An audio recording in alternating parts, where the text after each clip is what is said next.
उदांस्रिनि अमृत महोत्सवनि गेजेरावनो दिनै बेखेवबाय गोदान पार्लियामेन्टखौ। गाहाय मन्त्रि नरेन्द्र मोदीआ गोबां धोरोमगुरुफोरनि बाहागो लानायाव गोदान पार्लियामेन्टखौ बेखेवनानै जारिमिन खालामो।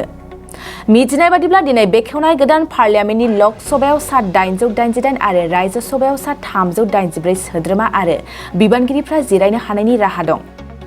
दिनै बेखेवनाय गोदान पार्लियामेन्टखौ लानानै हादरनि गेजेराव गोबां राजखान्थिनि दान्थे-बिदान्थेबो जादों। नाथाय बेफोर दान्थे-बिदान्थेखौ नेवसिगारनानै दिनै गाहाय मन्त्रि नरेन्द्र मोदीआ बेखेवनानै होयो। दिनै फुंनि समाव गाहाय मन्त्रिया गोदान पार्लियामेन्टखौ बेखेवनाय जायो। मख'नो गोनांदि भारतनि 96 बोसोरनि गोजाम पार्लियामेन्टनि जायगायाव दिनै बेखेवनाय गोदान पार्लियामेन्टआ जायगा लाबाय। बबेबानि हादरनि गासै नोगोरारिफोरनि जौगालु खामानिफ्रा गोदान पार्लियामेन्टनिफ्राय जासिगोन। गोदान पार्लियामेन्टनि बानायफुंनायखौ रायखाङोब्ला गोदान पार्लियामेन्टखौ गोख्रों आरो जोबोरै सोमोनांथावै डिजाइन खालामनाय जादों, जेराव बांग्रि आरो बार अखानि जेबो गोहोम गोग्लैनाय नङा गोदान पार्लियामेन्टआव। मख'नो गोनांदि गाहाय मन्त्रि नरेन्द्र मोदीआ सेन्ट्रेल विस्टा प्रजेक्टनि सिङाव थानाय 2020 मायथाइनि 10 डिसेम्बराव गोदान पार्लियामेन्टनि थाखाय अन्थाइ खाम्फाखौ बेखेवदोंमोन। गासै 64,500 बर्ग मिटार ओनसोलाव बानायफुंनाय गोदान पार्लियामेन्टआव मोनफ्रोमबो रोखोमनि खाबुफोर दं, जेराव सिगांनि गोजाम पार्लियामेन्टआव बेफोर खाबुआ गैयामोन। सुबुंखान्थिनि गाहाय खुन्थियाया थामहिनबा दिनै बेखेवनाय गोदान पार्लियामेन्टखौ गासै 862 कौटिनिबो बांसिन रांनि बाजेटजों लुफुंनाय जादोंमोन। गोदान पार्लियामेन्टआव एमपि आरो भिआइपिफोरनि थाखाय आलादा हाबग्रा लामानि खाबुबो दं। बेनि अनगायैबो सुथुरफ्रा गोदान पार्लियामेन्टखौ गाग्लोबनो हानायनि जेबो खाबुआनो गैया, जेराव रैखाथिनि राहाखौ गोदान पार्लियामेन्टआव साबसिन आरो गोख्रोंसिन खालामनाय जादों। मोनसे गोजोनथाव खौरां।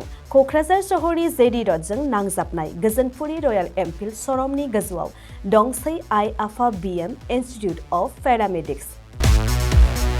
बे आइ आफा बिएम इनस्टिट्युट अफ पेरामेडिक्सआ नोंथांमोननो लानानै फैदों देहा जोथोन लाखिनायनि माखासे आयदाफोरनि गोदान सोलोंसालि। 10+2 नि उथ्रिसारनाय बिजाथि एबा फरायसाफोरा बे पेरामेडिक्सआव गावारि सोलोंथाइखौ लानो हागोन।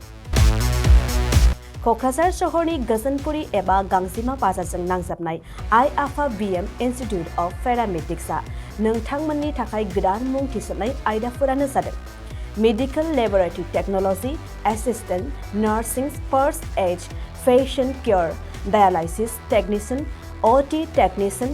फिजियोथेरापि कर्सखौ 2 बोसोरनि गेजेरावनो आबुं खालामनानै BSS डिप्ल'माखौ लानो हागोन। बेजों लोगोसेयैनो ICU टेकनिशियान आरो रेडियोल'जि टेकनिशियान कर्सखौ बोसोरसेनि गेजेरावनो आबुं खालामनानै BSS डिप्ल'माखौ लानो हागोन। लोगोसे गासैबो डिप्ल'माखौ लानायनि उनाव सरकारि साख्रि मोननायनिबो सुबिदा दं। जुदि नोंथांमोनहा बेफोर कर्सनि थाखाय गोदानै मुं थिसननो गोसो दंब्ला आइ आफा बिएम इनस्टिट्युट अफ पेरामेडिक्सनि नैबे मबाइल नम्बर 9821663110 एबा 6002559220 आव थोंजों सुलाद ला।